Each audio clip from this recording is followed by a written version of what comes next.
Mapagpalang araw mga ka-frenny! At nakita nyo na yung aking ginagawa. Pinakita ko sa inyo yung paghahalo ko kanina ng dinuguan. At yun po yung aking routine everyday. Kami ni Daddy Fer. Pagdating ng 4 a.m. to 4:30 ng madaling araw, kami po ay namimili. Kami ay namimili para sa aming paninda at pagkatapos po noon kami ay uuwi. Pag-uwi namin kami ay iidlip, babawi ulit ng tulog, gigising po si Daddy Fer bago mag 8 at isasalang niya yung ipapakulo na karne na aming nabili. Ako naman po ay hindi pa bumabangon din noon. Siguro mga 8 or 8:15 ako babangon dahil para naman mag-almusal. Ayan. Maingay yung aming aso. After ng breakfast, kami ay maghihiwa na ako ng sangkap ng mga kare-kare at saka ng dinuguan. Yun naman kay Daddy Fer, kapag tapos na pakulo, i-chop ko na yon ng para sa dinuguan na bite size. At yan, dami kong explanation. Today is February 4, 2025. At yun nga po, nakaluto na. Kanina nakapink akong sando. Nagpalit na po ako dahil talagang haggard face. At ayun, nandoon nakapwesto na po yung ating paninda. Nandoon na nakalagay na. Nakita nyo na naggisa ako ng bagoong doon sa pinagprituhan ng ating crispy kare-kare, crispy pork. Hindi ko na po naipakita sa inyo yung sa kare-kare sauce, yung ano lang, di ba? Yung lechong kawali lang na ipakita ko sa inyo. Ayan, salamat pong muli sa nanood sa lechon, sa turon, sa sinampalukang manok, my version, at saka sa breakfast, almusal sa February 1, ayun. Salamat po dahil medyo naging mabilis yung views ko doon.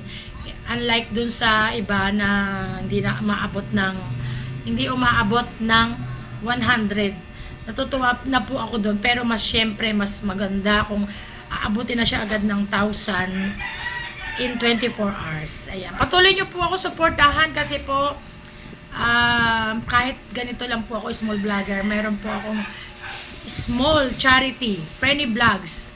Kaya pangarap ko rin po makatulong syempre.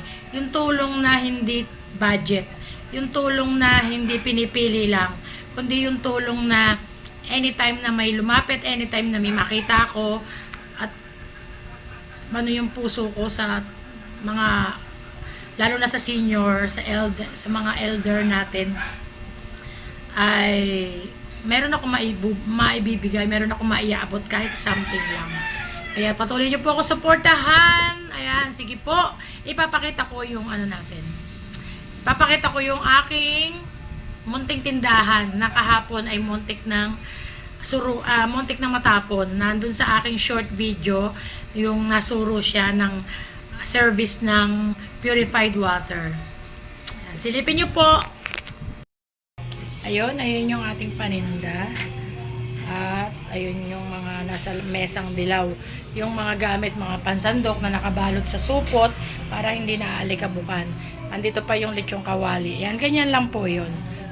Yung aking aso. Maki! Oh. Ayan, okay na? Ayan, ayun po yung aking munting tindahan na dati, doon po ako nagtitinda ng almusal, yung puto, yung mga puto pao, kutsinta, and pansit gisado.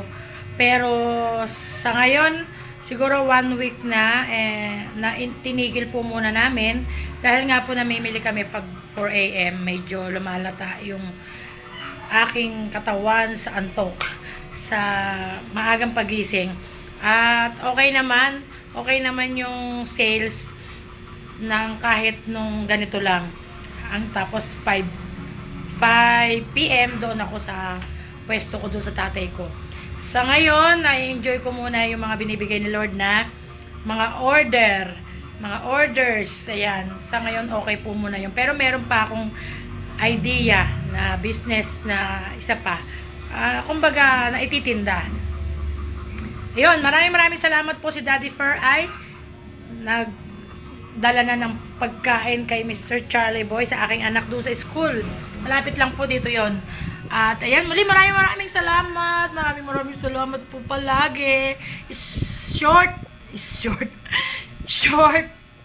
vlog lang po ito. Gusto ko lang kayong ma-update sa aking mga kahit kapiraso lang kasi para hindi kayo mawala. Yung 100 plus dyan para hindi mawala ay binibigyan ko kayo ng daily or kahit hindi daily vlog, kahit na medyo madalas-dalas sa isang week.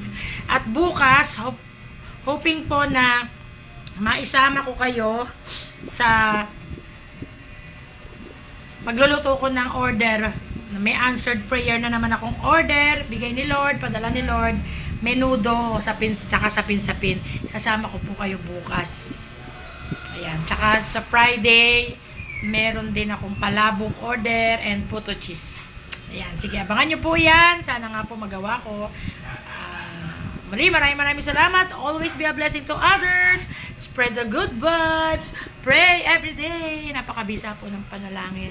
Proven ko na yan sa buhay. God bless everyone.